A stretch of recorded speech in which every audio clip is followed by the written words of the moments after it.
Hello दोस्तों, स्वागत करता हूं आपका एग्ज़ाम ट्रेनर यूट्यूब चैनल पर। तो एमपी पुलिस 3 सितंबर 2023 सेकेंड शिफ्ट का एनालिसिस वीडियो लेकर हाजिर है। तो अब हम देख रहे हैं आज का पेपर का लेवल, कौन से क्वेश्चन पूछे गए, कैसा लेवल था, किस टाइप से क्वेश्चन पूछे गए, किस टॉपिक से क्वेश्चन पूछे गए, क्या आज के पैटर्न में बदलाव हुआ, इन सारे टॉपिकों पर चर्चा करेंगे। तो देखते हैं। सबसे पहले हम देखेंगे जीके जीएस के क्वेश्चन कि यहाँ से कितने क्वेश्चन बने हैं, किस टॉपिक से क्वेश्चन बने हैं, ठीक है। और आखिरी में देखेंगे कि बच्चों का क्या स्कोर रहा, ठीक है।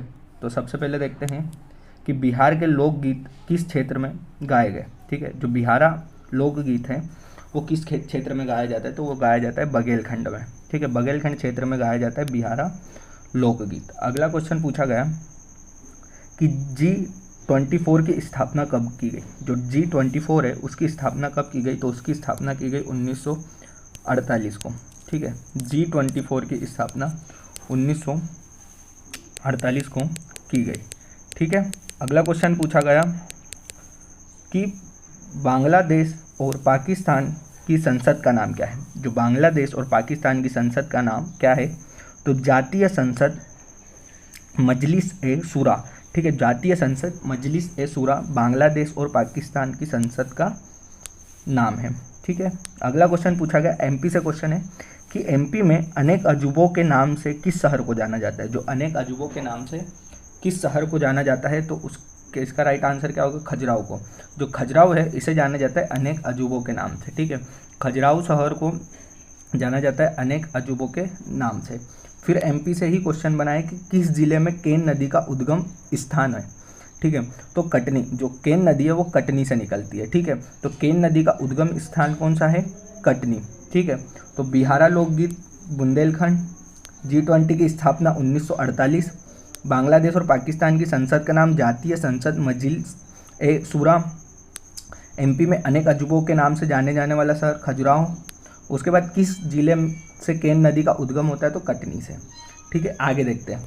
आगे पूछा गया चीन ने पहले मंगलयान का नाम क्या था। जो चीन ने पहला मंगलयान भेजा था उसका नाम क्या था, तो उसका नाम था तियानवे-1। जो तियानवे-1 था, ठीक है, वो क्या था, चीन का पहला मंगलयान। उसके शॉर्ट फॉर्म में देखा जाए तो क्या था, TW1, तियानवे-1, जो चीन द्वारा भेजा गया पहला मंगलयान था, ठीक है। अगला पूछा गया IMF की स्थापना किस वर्ष हुई।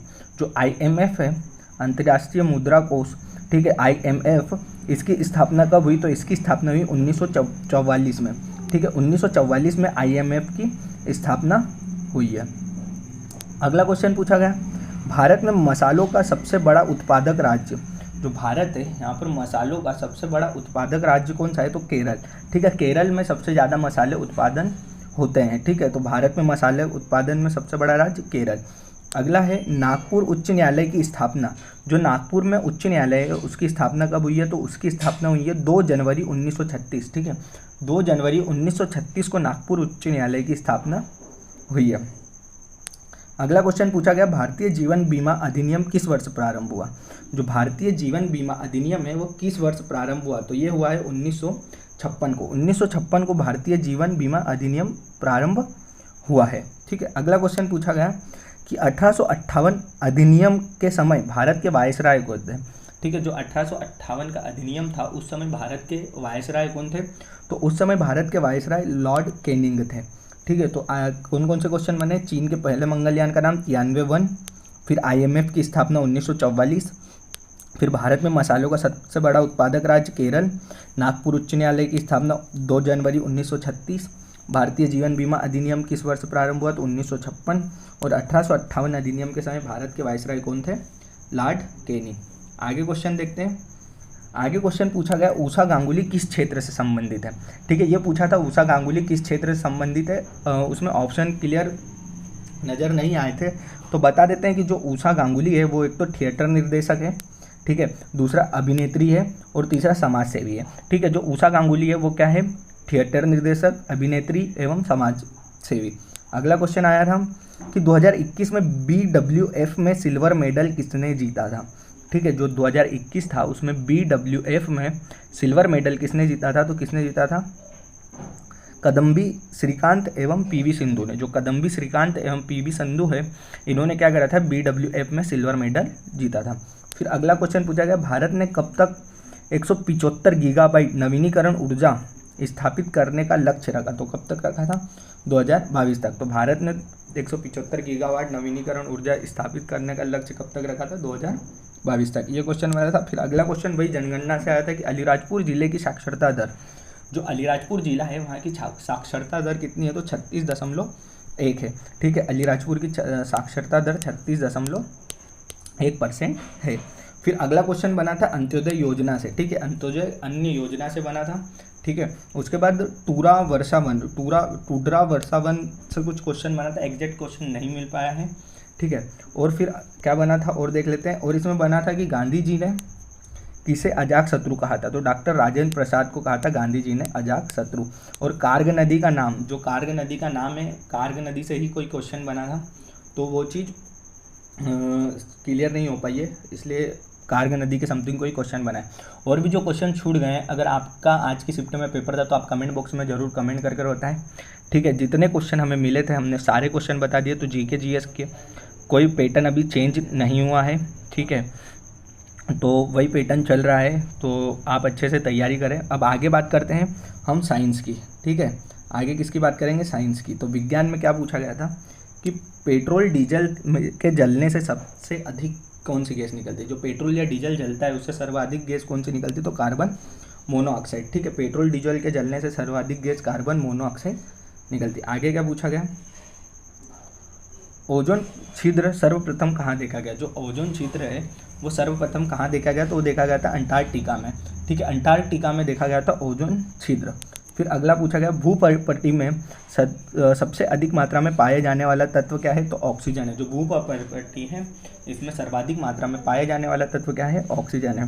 फिर किसमें सर्वाधिक तत्व पाए जाते हैं? ठीक है, तो हाइड्रोजन में सर्वाधिक तत्व पाए जाते हैं। तो ये साइंस के क्वेश्चन है, जितने मिले उतने आपको बता दिए गए हैं। और जो छूट गए हैं अगर आपको पता है तो आप कमेंट बॉक्स में कमेंट जरूर कर दीजिएगा।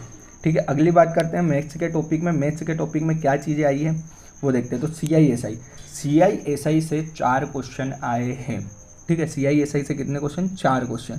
फिर प्रतिशत से 3 क्वेश्चन बने हैं, लाभ और हानि से 2 क्वेश्चन बने हैं, बोर्ड मास से क्वेश्चन आए हैं, सरलीकरण से क्वेश्चन आए हैं, आयु से क्वेश्चन आए हैं, LCM SCF से क्वेश्चन आए हैं, प्रायिकता से क्वेश्चन आए हैं, समय कार्य से क्वेश्चन, रेलगाड़ी से और औसत से। ठीक है, तो मैथ्स में वही टॉपिक फॉलो किए जा रहे हैं। हर एक शिफ्ट में कभी भी कोई चेंजअप नहीं देखने को मिल रहा है। बस ये चेंजअप देखने को मिलता है, या तो वो परसेंटेज से ज़्यादा क्वेश्चन पूछ लेगा, या लाभ और हानि से पूछ लेगा, या CISI से। ठीक है, और ज्यामिति से भी क्वेश्चन आए थे। ठीक है, तो बस सेम पैटर्न फॉलो हो रहा है, पैटर्न में कोई चेंजअप नहीं हो रहा है। अगर कोई चेंजअप हो रहा है या आपको लगता है कि आज की शिफ्ट में आपका पेपर था और अच्छी कोई चेंजअप हुआ है, कोई टॉपिक छूट गया है, तो आप कमेंट बॉक्स में कमेंट कर जरूर बता दीजिए कि ये चीज़ छूट गई है। ठीक है, तो ये थे मैथ्स के टॉपिक, CISI, परसेंटेज, लाभ हानि, बोर्ड मास, सरलीकरण, आयु, LCM SCF, प्रायिकता, समय कार्य, औसत और ज्यामिति। तो इनसे बन रहे हैं क्वेश्चन, ये मैथ्स का टॉपिक है। अब बात करेंगे रीजनिंग की। तो रीजनिंग में क्या पूछ रहा है ये देखते हैं। रीजनिंग में बैठक व्यवस्था से क्वेश्चन है, घड़ी से, आकृति गणना, कैलेंडर, पासा, दिशा दूरी, कोडिंग डिकोडिंग, अल्फ़ाबेट। ठीक है, और उसके बाद देखा जाए तो मिसिंग नंबर सीरीज, कथन निष्कर्ष, पेपर कटिंग। ठीक है, एग्जैक्ट क्वेश्चन नहीं पता है पेपर कटिंग, रैंकिंग और रक्त संबंध। मतलब इसमें भी सेम पैटर्न फॉलो हो रहा है, इसमें भी कोई चेंजअप नहीं है। तो आप देख सकते हो कि आज के एनालिसिस में पैटर्न नहीं बदला है, कोई पैटर्न नहीं बदला, सेम टू सेम पैटर्न रहा है। ठीक है, तो जो जिसका पेपर आगे वाला है, आने वाले समय में है, वो इन टॉपिकों को अच्छे से देखकर जाए। ठीक है, और जो क्वेश्चन छूट गए हैं आप कमेंट बॉक्स में कमेंट करके बताएं। आज का एवरेजन स्कोर था 78 से 61, मतलब 61 से 78 के बीच में बच्चों का स्कोर रहा है, जो जहाँ तक कि हमें पता चला है। ठीक है, तो निश्चिंत रहिए और अच्छे से तैयारी कीजिए जिनका पेपर आने वाले समय में। अगर वीडियो अच्छा लगा तो वीडियो को लाइक करें, चैनल को अभी तक सब्सक्राइब नहीं किया तो चैनल को सब्सक्राइब कर ले, और जो क्वेश्चन छूट गए वो कमेंट बॉक्स में कमेंट जरूर करें, और वीडियो कैसा लगा वो भी बताएं, अपनी राय जरूर कमेंट बॉक्स में दें। तो मिलते हैं अगले वीडियो में, तब तक के लिए जय हिंद दोस्तों।